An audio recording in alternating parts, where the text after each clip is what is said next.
ವೃಕ್ಷಮಾತೆ ಇನ್ನಿಲ್ಲ. ವೃಕ್ಷಮಾತೆ ರಸ್ತೆ ಬದಿಯಲ್ಲಿ ಮರಗಳನ್ನು ನೆಡುತ್ತಲೇ ಖ್ಯಾತಿಯಾಗಿದ್ದ ಸಾಲು ಮರದ ತಿಮ್ಮಕ್ಕ ಕೊನೆಯುಸಿರೆಳೆದಿದ್ದಾರೆ. ಬೆಂಗಳೂರಿನ ಜಯನಗರದ ಅಪೋಲೋ ಆಸ್ಪತ್ರೆಯಲ್ಲಿ 114ನೇ ವಯಸ್ಸಿನಲ್ಲಿ ನಿಧನ ಹೊಂದಿದ್ದಾರೆ. ತುಮಕೂರು ಜಿಲ್ಲೆಯ ಗುಬ್ಬಿ ತಾಲೂಕಿನಲ್ಲಿ 1911 ಜೂನ್ 30ರಂದು ಜನಿಸಿದ್ದ ಅವರು ವೃಕ್ಷಮಾತೆ ಎಂದೇ ಪ್ರಸಿದ್ಧಿಯನ್ನ ಪಡೆದಿದ್ರು. ಮರಗಿಡಗಳನ್ನ ತಮ್ಮ ಮಕ್ಕಳಂತೆ ಪ್ರೀತಿಸ್ತಾ ಇದ್ರು.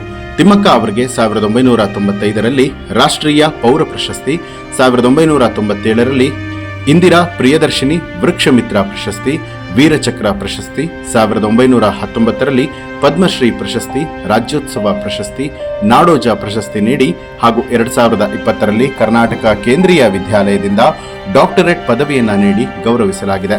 ಇನ್ನು 2000ನೇ ಇಸ್ವಿಯಲ್ಲಿ ಕರ್ನಾಟಕ ಕಲ್ಪವಲ್ಲಿ ಪ್ರಶಸ್ತಿ, 2006ರಲ್ಲಿ ಗೌಂಡ್ರಿ ಫಿಲಿಪ್ಸ್ ಧೀರತೆ ಪ್ರಶಸ್ತಿ, ಪಂಪಾಪತಿ ಪರಿಸರ ಪ್ರಶಸ್ತಿ, ಬಾಬಾ ಸಾಹೇಬ್ ಅಂಬೇಡ್ಕರ್ ಪ್ರಶಸ್ತಿ, ವನಮಾತೆ ಪ್ರಶಸ್ತಿ, ಮಾಗಡಿ ವ್ಯಕ್ತಿ ಪ್ರಶಸ್ತಿ, ಶ್ರೀಮಾತಾ ಪ್ರಶಸ್ತಿ, ಎಚ್ ಹೊನ್ನಯ್ಯ ಸಮಾಜ ಸೇವಾ ಪ್ರಶಸ್ತಿ, ಕರ್ನಾಟಕ ಪರಿಸರ ಪ್ರಶಸ್ತಿ, ಮಹಿಳಾ ರತ್ನ ಪ್ರಶಸ್ತಿ, ನ್ಯಾಷನಲ್ ಸಿಟಿಜನ್ ಪ್ರಶಸ್ತಿ, ಆರ್ಟ್ ಆಫ್ ಲಿವಿಂಗ್ ಸಂಸ್ಥೆಯಿಂದ ವಿಶಾಲಾಕ್ಷಿ ಪ್ರಶಸ್ತಿ ಸೇರಿದಂತೆ ಕರ್ನಾಟಕ ಮಹಿಳಾ ಮತ್ತು ಶಿಶು ಕಲ್ಯಾಣ ಇಲಾಖೆಯಿಂದಾಗಿ ಪ್ರಮಾಣ ಪತ್ರಗಳು, ಭಾರತೀಯ ವೃಕ್ಷ ಮಾತೆ ವಿಜ್ಞಾನ ಮತ್ತು ತಂತ್ರಜ್ಞಾನ ಸಂಸ್ಥೆಯಿಂದಾಗಿ ಶ್ಲಾಘನೀಯ ಪ್ರಮಾಣ ಪತ್ರಗಳನ್ನು ಕೊಟ್ಟು ಗೌರವಿಸಲಾಗಿದೆ.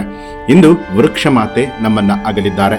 ಮತ್ತೊಮ್ಮೆ ನಮ್ಮ ಕನ್ನಡ ನಾಡಿನಲ್ಲೇ ಇವರು ಹುಟ್ಟಿ ಬರಲಿ ಎಂದು ಆಶಿಸುತ್ತಾ ಸಾಲು ಮರದ ತಿಮ್ಮಕ್ಕ ಅವರಿಗೆ BNN ಚಾನೆಲ್ ವತಿಯಿಂದಾಗಿ ಭಾವಪೂರ್ಣ ಶ್ರದ್ಧಾಂಜಲಿ.